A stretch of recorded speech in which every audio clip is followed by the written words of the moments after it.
हमने बात की पोर्तुगीज की, बात की डचेज की, इसके अलावा ब्रिटिश की बात की हमने। ठीक है। अब हम थोड़ा सा देख लेते हैं फ्रेंच को, कि फ्रेंच के साथ में क्या था।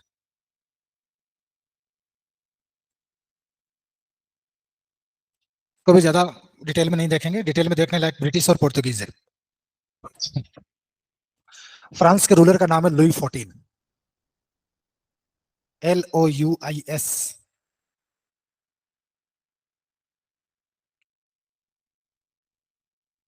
लुई 14। ठीक है। फ्रांस में रूलर्स का ऐसे परंपरा जैसे अपने यहाँ ना, चंद्रगुप्त प्रथम द्वितीय तृतीय वैसे। इसका एक मिनिस्टर है जिसका नाम है Colbert. COLBERT।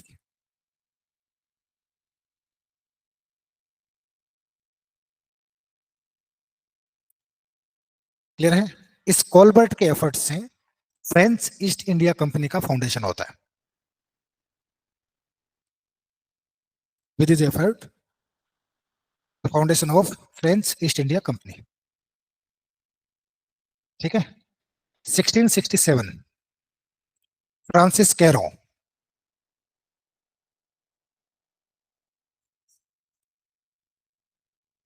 Cairo, double R. ठीक है। Reach India. क्लियर है। 1668 फर्स्ट फैक्ट्री इन सूरत। पहली फैक्ट्री सूरत में लगती है। 1669 मसूलीपट्टम या मछलीपट्टम। ठीक है। क्लियर है।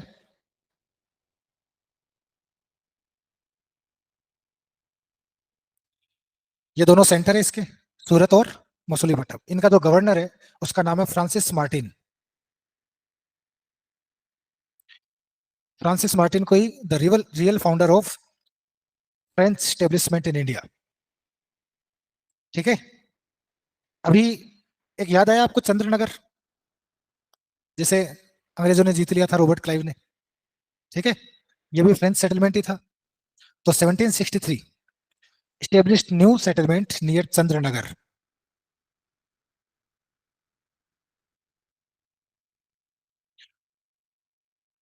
एक मुगल सूबेदार था जिसका नाम था शाइस्ता खां। ठीक है।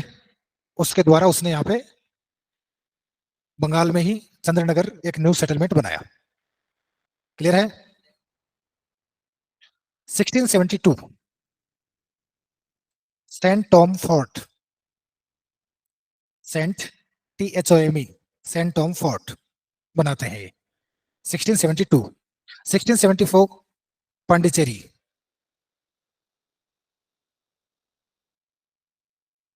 यहाँ पे भी एक फोर्ट बनाते हैं, फोर्ट लुइस या फोर्ट लुई। क्लियर है। फ्रेंच, फिर एक लाइन खींच के आगे कर दो डच। कॉम्पिटिटर है। टाइम लिखो 1693 से 1697।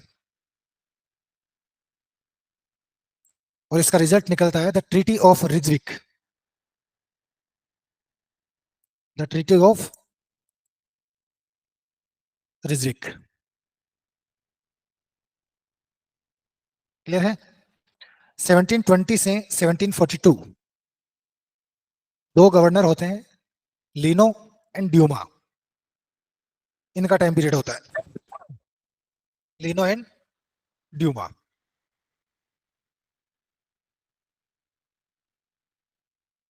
क्लियर है। अंग्रेज इनका फ्रांसीसियों के जो मेन राइवल्स होते हैं वो होते हैं ब्रिटिश। ठीक है। और परिणाम एंग्लो फ्रेंच वॉर। क्लियर है। तो अब हाँ, अब हेडिंग डालो एंग्लो फ्रेंच वॉर। बहुत शॉर्ट में करेंगे अपन।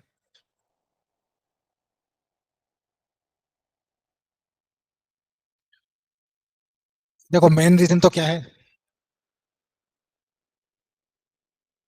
ट्रेड राइवलरी है। ठीक है। एक यूरोप में एक मेन रीजन और पैदा हो जाता है, जिसको कंटेम्प्रेरी रीजन बोल सकते हो आप। Succession of Austria.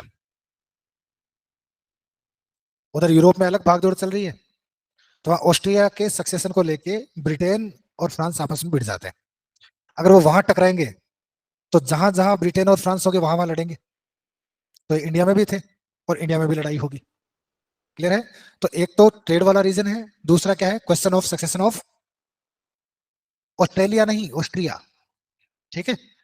अभी first Anglo French war, Anglo French war को अपन कार्नेटिक वॉर्स कहते हैं। ठीक है, तो फर्स्ट कार्नेटिक वॉर या एंग्लो फ्रेंच वॉर, एक तरफ ब्रिटिश एक तरफ फ्रेंच, टाइम पीरियड है 1746 टू 48, 1746 टू 48। फ्रेंच गवर्नर कौन है? डुप्ले, DUPLEX, डुप्ले, एक्स नहीं बोला जाएगा। ठीक है, जैसे लुई में लुइस नहीं बोलते वैसे ही। ब्रिटिश गवर्नर कौन है? Nicholas Morse, Nicholas Moore's.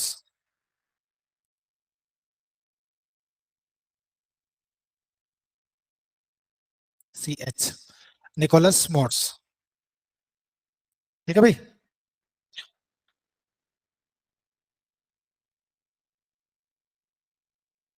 ये मद्रास का गवर्नर है, निकोलस मॉर्स। ठीक है। मद्रास किसके अंडर में आ रहा है? कर्नाटका। कर्नाटका का रूलर कौन है? Anwaruddin, Anwar Uddin, ruler of Karnataka. कौन है? अनवरुद्दीन। ठीक है। कोई भी रूलर ये चाहेगा कि उसका एरिया बैटलफील्ड बने? नहीं, है ना? भाई लड़ाई किसकी है? अंग्रेजों की और फ्रेंच की। मेरी जमीन पे क्यों लड़ रहे हो? समझ में आई बात?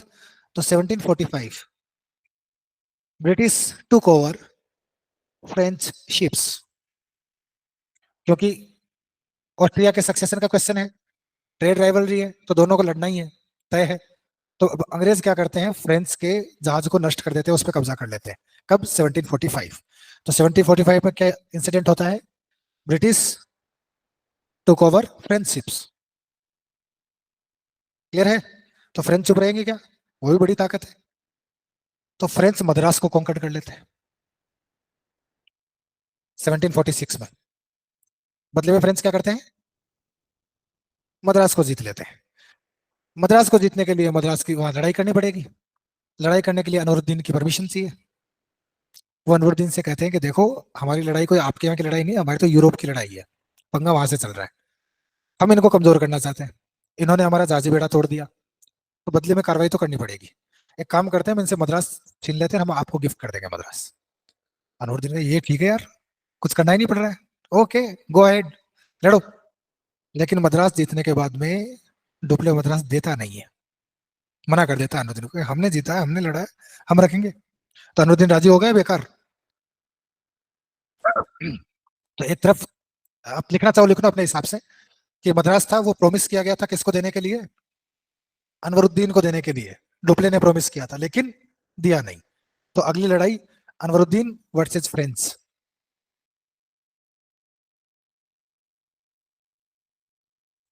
क्लियर है? शुरुआत कहां से हो रही है? एक छोटी सी झड़प से। अंग्रेजों ने इनके जहाज तोड़ दिए, बदले में मद्रास पे कब्जा कर लिया। मद्रास पर अनवरुद्दीन ने कहा कि यहाँ नहीं लड़ने दूंगा, फ्रेंच को लेना था बदला। फ्रेंच ने कहा कि लड़ लेना दो, ये तो मद्रास जीतने के बाद आपको ही दे देंगे। जीतने के बाद दिया नहीं, दिया नहीं तो अनवरुद्दीन ने कहा कि हमसे लड़ो। तो इधर अनवरुद्दीन उधर फ्रेंच। ठीक है। इसको बोलते हैं सेंट टोमे का battle, the battle of Saint Thome. कौन सी river? Adyar river, Adyar river. और मजे की बात यह है कि इसमें फ्रेंच जीत जाते हैं, गजब तरीके से हराते हैं ये अनवरुद्दीन को। ठीक है। इससे एक खास बात होती है, खास बात यह होती है कि यूरोपियंस का डर निकल जाता है इंडियंस से। कहते अरे यार, ऐसे ही है क्या नवाबी, खोखले नवाबी घूम रहे हैं इधर, ज्यादा लेना देना नहीं है इनमें। तो इन फ्रेंच की छोटी सी टुकड़ी नवाब की सेना को हरा देती है। इसका रिजल्ट क्या निकलता है? यूरोपियन कंपनीज फियरलेस हो जाती है। ठीक है, जो एक फेक ओरा बना हुआ था ना नवाब्स का, खत्म। अब क्योंकि ये लड़ाई तो चल रही है यूरोप से, तो इसका अंत भी यूरोप से होगा। उधर यूरोप में दोनों में ट्रीटी हो जाती है। उस ट्रीटी का नाम है एक्स ला शापेल, AIX। इसका रिजल्ट लिख लो, रिजल्ट एक्स ला, LA ला, शापेल CHAPELLE।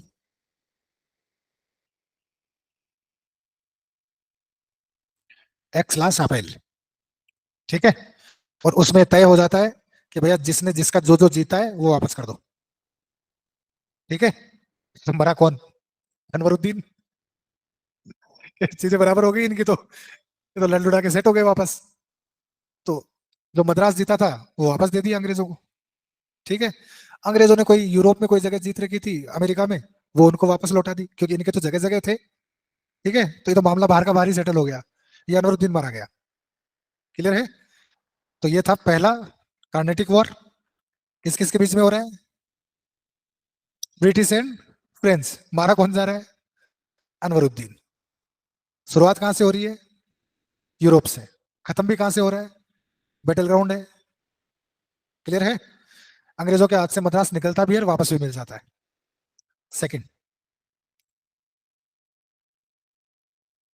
अब सेकंड में कुछ लिखने से पहले आप ये देखो कि पहले के अंदर डुप्ले को एक चीज समझ में आ जाती है, यार इन नवाबों के बीच में कुछ है नहीं इनके पास में, जैसे फालतू ही अकड़ते फिरते हैं ये।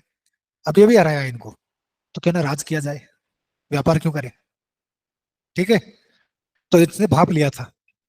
अब ये ऐसा मौका तलाश रहा था कि कहीं ना कहीं कुछ मिले।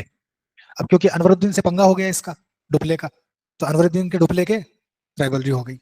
तो एक तरफ लिखो हैदराबाद और एक तरफ लिखो कर्नाटक। ये दो अलग अलग जगह हैं। अब इन दोनों अलग अलग जगहों में उत्तराधिकार का संघर्ष चल रहा है कि गद्दी पे कौन बैठेगा, ठीक है। हैदराबाद का नवाब था आसफ जहां, ये मर गया, ठीक है। अब इस आसफ जहां में से दो डंडे निकालो, एक तो इसका बेटा सन, ठीक है, एक इसका नेफ्यू। सन का नाम तो है नासिर जंग और नेफ्यू का नाम है मुजफ्फर जंग। ये दोनों भाई भाई लड़ रहे हैं किस पे कब्जा करने के लिए? हैदराबाद पे कब्जा करने के लिए। उधर कर्नाटक में आ जाओ। कर्नाटक में अभी नवाब कौन है? अनवरुद्दीन, ठीक है। अनवरुद्दीन से पहले नवाब था चंदा साहिब। कौन नवाब था? ये फॉर्मर नवाब है। इस चंदा साहिब को वापस अपनी गद्दी चाहिए, ठीक है। तो ये दोनों भी आपस में लड़ रहे हैं। क्लियर है? एक्चुअली चंदा साहिब नवाब नहीं था, चंदा साहिब एक्स नवाब का सन इन लॉ था, ठीक है। और एक्स नवाब का नाम था दोस्त अली। लिखना चाहो तो लिख लो। सन इन लॉ ऑफ चंदा साहिब कौन है? Son in law of the ex nawab of Karnataka. और क्या नाम था उसका? दोस्त मोहम्मद। क्लियर है? नाम है दोस्त मोहम्मद। बात समझ में आई? डुप्ले ने देखा कि ये मामला ठीक है, ये आपस में लड़ रहे हैं, किसी एक का फेवर लो, साथ देंगे उनका, जीत गए तो बदले में टेरिटरी ले लेंगे। तो डुप्ले ने किसको सपोर्ट किया? चंदा साहब को सपोर्ट किया और मुजफ्फर जंग को सपोर्ट किया। इधर तो किसको सपोर्ट कर रहा है? चंदा साहब को। क्यों? क्योंकि अनवरुद्दीन को तो कर नहीं सकता, उसके तो खिलाफ है। और उधर किसको सपोर्ट कर रहा है? मुजफ्फर जंग को। दो है ना, नासिर जंग और मुजफ्फर जंग, ठीक है। अब ब्रिटिश ने देखा कि यार इसने तो अपना स्टैंड ले लिया, हम भी तो ले। ब्रिटिश ने ठीक उल्टा स्टैंड ले लिया, यानी उन्होंने नासिर जंग को और अनवरुद्दीन को सपोर्ट किया। क्लियर है? अब एक तरफ फ्रेंच, दूसरी तरफ ब्रिटिश।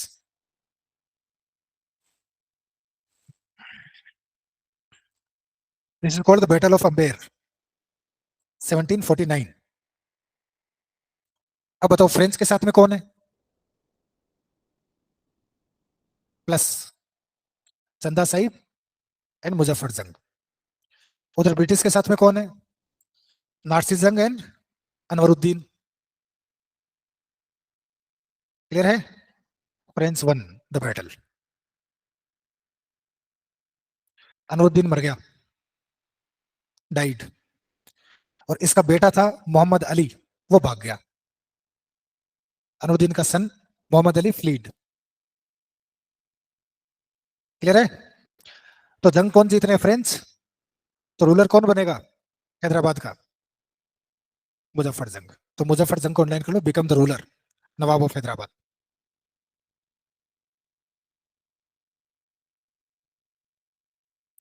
क्लियर है? साथ किसने दिया? डुप्ले ने। तो डुप्ले को कुछ तो मिलना चाहिए। तो कृष्णा रिवर के साउथ की टेरिटरी है, उसका गवर्नर बना दिया डुप्ले को, become the governor of the southern part of river Krishna.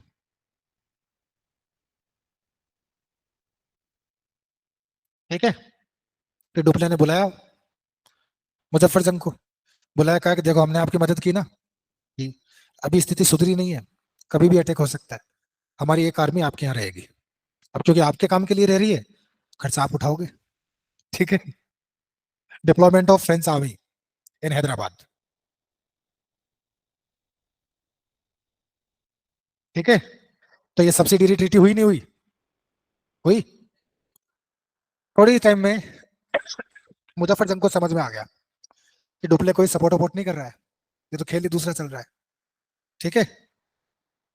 Dupleix को भी पता चल गया कि मुजफ्फर जंग को पता चल गया, उसने मुजफ्फर जंग को मार दिया, असैसिनेटेड मुजफ्फर, और एक नया नवाब बनाया सलावत जंग। नया नवाब किसको बना दिया? सलावत जंग। इधर रॉबर्ट क्लाइव था ब्रिटिशर्स की तरफ। क्लाइव सोच रहा है यार फ्रेंच तो मजे ले गए, मुजफ्फर जंग को जिता भी दिया, उससे कब्जा भी ले लिया, नया नवाब भी खड़ा कर दिया उसको मार के, ऐसे तो इनसे कॉम्पिटिट नहीं कर पाएंगे अपन। बोले क्या करें, अपना अनवरुद्दीन तो मर गया, उसका बेटा तो जिंदा है, उसको सपोर्ट करो। तो Robert Clive supported Mohammed Ali.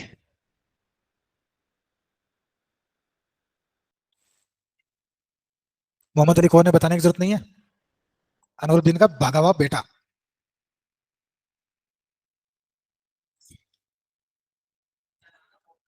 हाँ, मोहम्मद अली।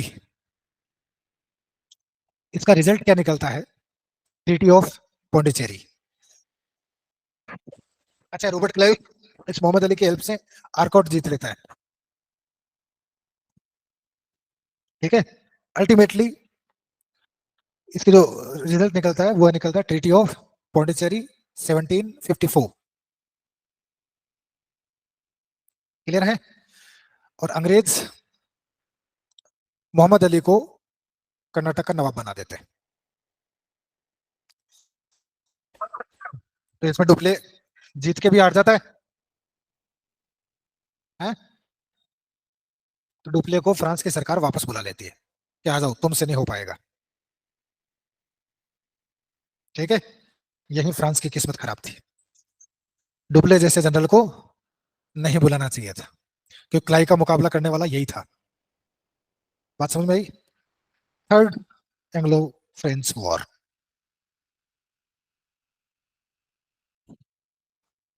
या थर्ड कार्नेटिक वॉर। इसका रीजन भी यूरोप में शुरू होता है। यूरोप में फ्रांस और ब्रिटेन के बीच में एक 7 ईयर वॉर शुरू हो जाता है। रीजन क्या है 7 year war in Europe? Clear है? दूसरा रीजन क्या है? ब्रिटिश चंद्रनगर पर कब्जा कर लेते हैं, याद करो। ठीक है? कब? 1757 में। फ्रेंच को बर्दाश्त होगा क्या? तो इधर फ्रेंच उधर ब्रिटिश।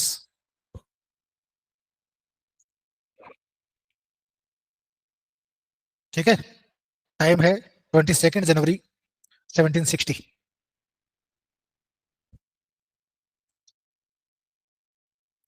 ब्रिटेन का जो कमांडर है उसका नाम है आयरकूट। Eyre Coote, AYERKUT।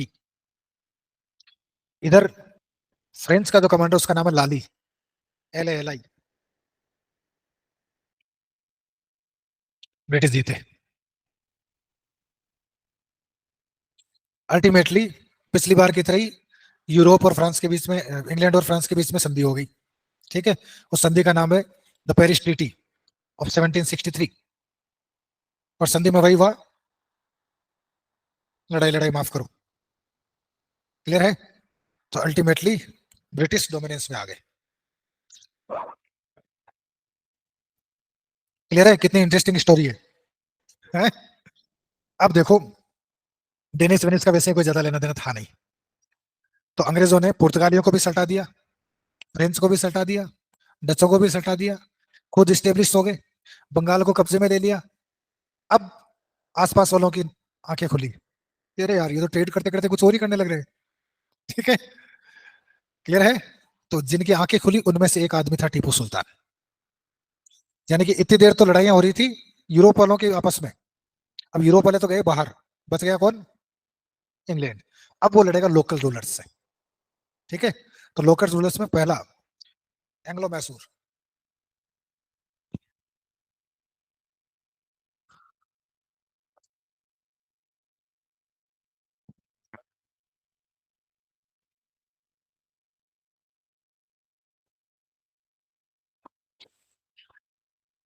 ठीक है, थोड़ी सा मैसूर का बैकग्राउंड देख लेते हैं। 12th century, Hoysala dynasty, Hoysalas dynasty occupied Mysore from Kadamba dynasty. पहले राज किसका था? कदम्बों का था। ठीक है, और कदम्बों से किसने छीन लिया? होयसलों ने। ठीक है, होयसलों का एक राजा था रामचंद्र, याद आया? अलाउद्दीन खिलजी, रामचंद्र देव। ठीक है, उससे अलाउद्दीन खिलजी ने जीत लिया। ठीक है, हालांकि अलाउद्दीन खिलजी ने जीत के मर्ज नहीं किया। मर्ज कौन करता है? तुगलक। तुगलक के समय ही सबसे ज्यादा रिवोल्ट होते हैं, और एक नया एम्पायर आया था विजयनगर एग्जिस्टेंस में, तो ये विजयनगर के कब्जे में आ गया। अब मैसूर किसके पास है? विजयनगर के पास में है। ठीक है, जब विजयनगर का डिक्लाइन हुआ, तो 16 after the decline of Vijayanagar empire, ये तो सीक्वेंस तो लिख लिया ना कि मैसूर के कहां कहां से जर्नी आ रही है। After the decline of Vijayanagar empire in 1610, Mysore comes under a Hindu dynasty. अभी किसके पास में आ गया? हिंदुओं के पास में आ गया। बाय द वे, विजयनगर वाले भी हिंदू ही थे। ठीक है, ओके। इसके बाद में इन 18th सेंचुरी, यानी कि 1761, 18th सेंचुरी कहलाएगी। हैदर अली नाम का एक आदमी होता है, वो कू कर देता है और मैसूर पे कब्जा कर लेता है।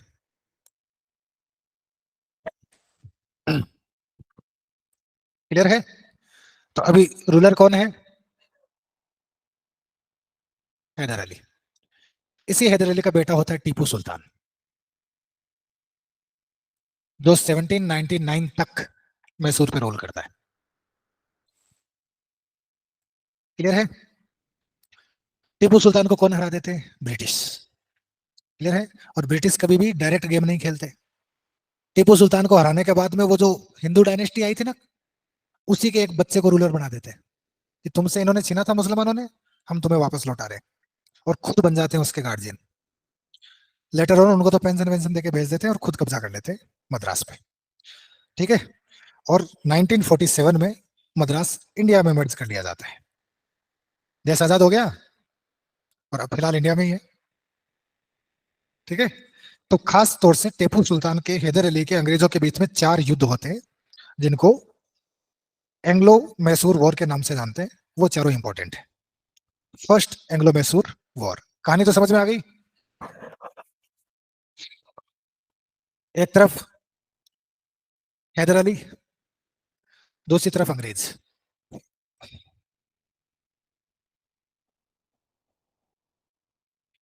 टीपू का पापा समझदार आदमी था, इसे पता था कि अंग्रेजों के इरादे नेक नहीं है। ठीक है, दूसरी बात, हैदर अली के पंगे चल रहे थे मराठाओं से। ठीक है, अंग्रेजों ने इसका फायदा उठाया। ठीक है, एक तो ब्रिटिश तो है ही, प्लस मराठा।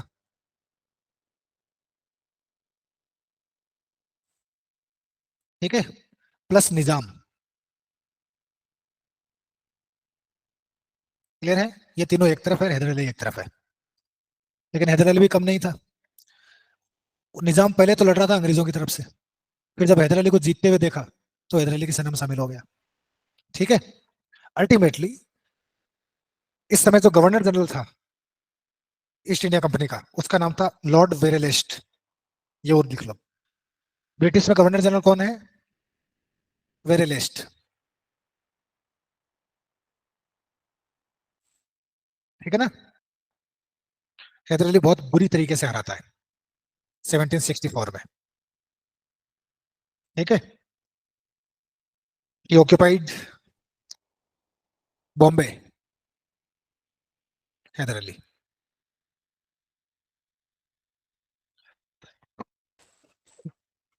कहाँ पहुंच जाता है? बॉम्बे जीत लेता है, मद्रास तक पहुंच जाता है। मद्रास जीतने ही वाला होता है कि अंग्रेज हाथ जोड़ लेते हैं कि भैया गलती हो गई, आगे से ऐसा नहीं करेंगे। तो इसका रिजल्ट निकलता है ट्रीटी, जिसे बोलते हैं द ट्रीटी ऑफ मद्रास, 4 अप्रैल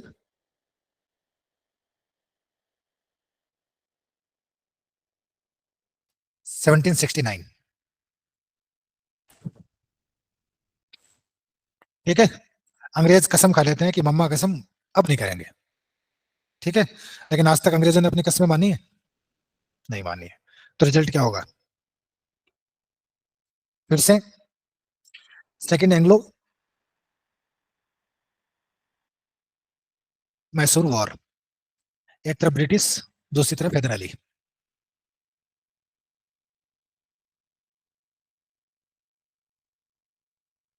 1780 से लेके 84। अब सबसे पहले तो इसके रीजन देखो, क्यों हुआ है। अंग्रेजों ने माही पे कब्जा कर लिया। ब्रिटिश ऑक्यूपाइड माही। अब ये माही क्या है? हैदर अली के टेरिटरी में आ रहा है और फ्रेंच सेटलमेंट है। ठीक है। तो प्रॉब्लम तो ब्रिटिश और फ्रेंच की है, लेकिन क्योंकि टेरिटरी में किसके में आ रहा है? हैदर अली के में आ रहा है। ठीक है। दूसरा, मद्रास की संधि हुई, उसको माना ही नहीं अंग्रेजों ने। ठीक है। एक्चुअली हुआ क्या था, जब मद्रास की संधि हुई थी तो हैदर अली ने अंग्रेजों से कहा था कि देखो ये मराठे तुम्हारे साथ आए हैं, कुछ उखाड़ पाए हमारा, साथ में हराया तुम तीनों को। ठीक है। हाँ, कल को अगर ये मराठे दोबारा आए तो तुम्हें इनसे लड़ना पड़ेगा, दोबारा इनसे अलायंस नहीं करोगे। अंग्रेजों ने कहा बिल्कुल। अगले ही साल मराठों ने अटैक किया, लेकिन अंग्रेज हेल्प करने के लिए नहीं आए। इसका मतलब ये सीधा सीधा मद्रास की ट्रीटी का वायलेशन है। ठीक है। माही पे तो अटैक कर ही लिया था। यहाँ तक कोई समस्या? ओके। तो जाहिर सी बात है 1780 में हैदर अली ने क्या कर दिया? अटैक कर दिया। ठीक है। और इस समय जो मराठा और निजाम है वो हैदर अली के फेवर में है। समीकरण बदल चुके हैं। ये दोनों जो उधर लटक रहे थे अब इधर। तो एक तरफ हैदर अली, उसके साथ में कौन कौन है? और निजाम। कब से कब तक चलता है बैटल? 4 साल चलता है, 1782 84। क्लियर है। दुर्भाग्य की बात यह होती है कि इसमें हैदर अली की डेथ हो जाती है 1782 में। हैदर अली मर जाता है। तो इस युद्ध को कंटिन्यू रखता है हैदर अली का बेटा टीपू सुल्तान। क्लियर है। टीपू सुल्तान भी बहुत बुरी तरीके से अंग्रेजों को मारता है। अब तो इनके साथ में 3 लोग और है, 2 लोग और है, और बुरी तरीके से मारते हैं। ठीक है। और इसका रिजल्ट निकलता है the treaty of Mangalore. The treaty of Mangalore. हाँ, इस समय जो गवर्नर जनरल था उसका नाम था वॉरेन हेस्टिंग्स, वही जो पहला गवर्नर जनरल होता है।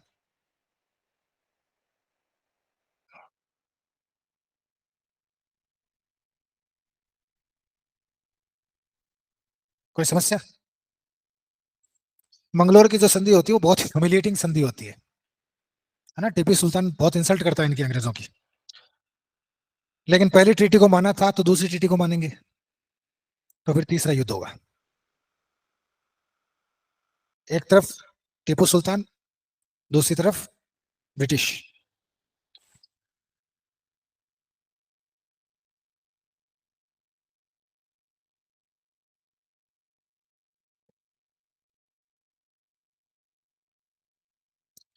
या तो कोई समस्या?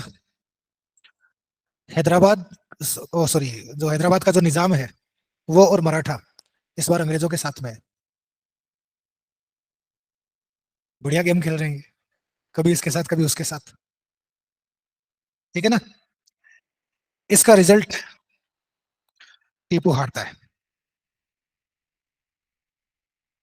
ठीक है ना? यहाँ तो कोई समस्या? जैसे ही टीपू हारेगा तो अंग्रेज तो वही, तुम्हारी वजह से युद्ध हुआ है, तुम्हें पैसा देना पड़ेगा। हमारी सेना का एक टुकड़ा तुम्हारे यहाँ रहेगा, तुम्हारे बेटों को हम जमानत के तौर पे अपने पास रखेंगे। ठीक है? तो बहुत इंसल्टिंग संधि हुई।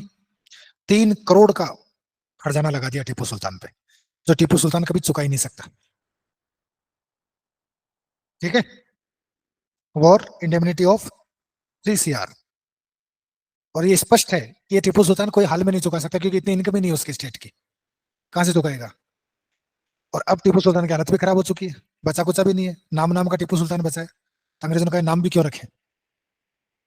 वॉर हर्जाना पूरा नहीं दिया, इसलिए चौथी लड़ाई होगी। अब लड़ाई अंग्रेज कर रहे हैं। ठीक है?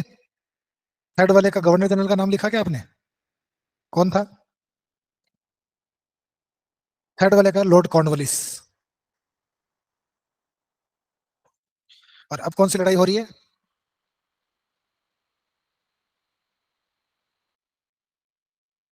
क्लियर है? तो तीसरे में हालत खराब हो गई थी टीपू सुल्तान की। तीसरे के बाद अंग्रेजों ने ऑफर दिया कि भैया ऐसा है, तुम हमारी पेंशन ले लो। ठीक है? मैसूर हमें दे दो, वैसे भी हम जीते हुए वैसे भी ले ही लेंगे, लेकिन हम डायरेक्ट रूल नहीं करना चाहते, हम तुम्हारे नाम पे ही रूल करेंगे। टीपू सुल्तान ने मना कर दिया, नहीं होगा। दूसरी बात, अब टीपू सुल्तान को खत्म करना ही था, तो टीपू सुल्तान पे बहाना लगाया कि तुम फ्रेंच के साथ मिले हुए हो, और वास्तव में मिला हुआ था। ठीक है ना? तीसरी बात, 3 करोड़ रुपए तुमने नहीं चुकाई, अब तुम्हें लड़ना पड़ेगा। The fourth Anglo Mysore war, एक तरफ टीपू सुल्तान, दूसरी तरफ ब्रिटिश। टाइम है 1799। इस युद्ध में टीपू सुल्तान मारा जाता है, और इस तरीके से। क्लियर है? अब याद करो, टीपू सुल्तान का पापा था हैदर अली। इस हैदर अली ने कू किया था। ठीक है? जिस डायनेस्टी के अगेंस्ट कू किया था, उस डायनेस्टी का नाम है वाडिया डायनेस्टी। इसी वाडिया डायनेस्टी के एक बच्चे को मैसूर का रूलर बना देते हैं। ठीक है? और मैक्सिमम पार्ट मैसूर का ईस्ट इंडिया कंपनी में मर्ज कर लिया जाता है।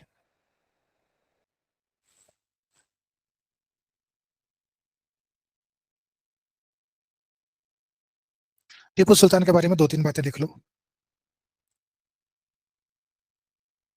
एक तो उसकी फॉरेन पॉलिसी बहुत एक्टिव थी। उसने टर्की, इजिप्ट, फ्रांस, इन तीनों के साथ में रिलेशन बनाए, जो कि अंग्रेजों को समझ में नहीं आई। नया कैलेंडर इश्यू किया। एक the tree of freedom plant किया इसने श्रीरंगपट्टनम में। ये planted the tree of freedom in Srirangapatnam. France में जो क्रांतिकारी थे, उनकी एक क्लब था, उसका नाम था जेकोबिन क्लब। टीपू सुल्तान उसका ओनली इंडियन मेंबर है। फ्रांस की क्रांति कब हुई थी? 1789 में। ठीक है? मीनवाइल फ्रांस में भी क्या चल रहा था? फ्रीडम स्ट्रगल चल रहा था, जब इधर लड़ाइयां चल रही थी। तो हमारे यहाँ अलग अलग बने थे ना, सभाएं, कमेटीज, पार्टीज। वैसे फ्रांस में भी, वर्ल्ड हिस्ट्री पढ़ोगे तब पता चलेगा, जेकोबिन क्लब बना था। उस जेकोबिन क्लब का मेंबर बना था कौन? टीपू सुल्तान, क्योंकि फ्रेंच के साथ में इसके रिलेशन थे। ठीक है? यहाँ तो कोई दिक्कत? अल्टीमेटली थोड़े टाइम बाद में मैसूर को कंप्लीटली मर्ज कर लेते हैं। बाकी करेंगे कल। अब देखो कौन कौन बच जाते हैं। मैसूर को सटाई दिया, अब बचेंगे मराठा। मराठाओं के अलावा एक और पावर है सिख, और है अफगान। ठीक है? इनको सल्टाने के बाद में मोटा मोटा अंग्रेज अच्छी पोजीशन में होंगे। ठीक है? और फिर लास्ट में आएगा डॉक्ट्राइन ऑफ लैप्स। उसमें तो ये युद्ध भी नहीं करेंगे, सीधा सीधा कह देंगे अगर किसी राजा के बेटा नहीं है बायोलॉजिकल, ब्रिटिश में मर्ज कर लिया जाएगा। ठीक है? तब तक तो इतने पावरफुल हो जाएंगे। फिर जब ऐसा होगा तो 1857 होगा। 1857 के बाद में कंपनी का राज खत्म हो जाता है और ब्रिटिश क्राउन का राज शुरू होता है। ठीक है, कहानी समझ में आ रही धीरे धीरे, कैसे यूरोपियन पावर से लड़ रहे हैं और कैसे लोकल पावर से लड़ रहे हैं। लोकल पावर में भी आपके मेन पावर तो बच रहे मराठा, और मराठा इनको अंग्रेजों को कभी रहने ही नहीं देते, इतने पावरफुल थे। लेकिन मराठाओं की किस्मत खराब थी, पानीपत की थर्ड बैटल। ठीक है, अहमद शाह अब्दाली वर्सेस मराठा, लड़ाई तो हो रही है अहमद शाह अब्दाली और मराठा के बीच में, जीतेंगे अंग्रेज। ठीक है, थैंक यू।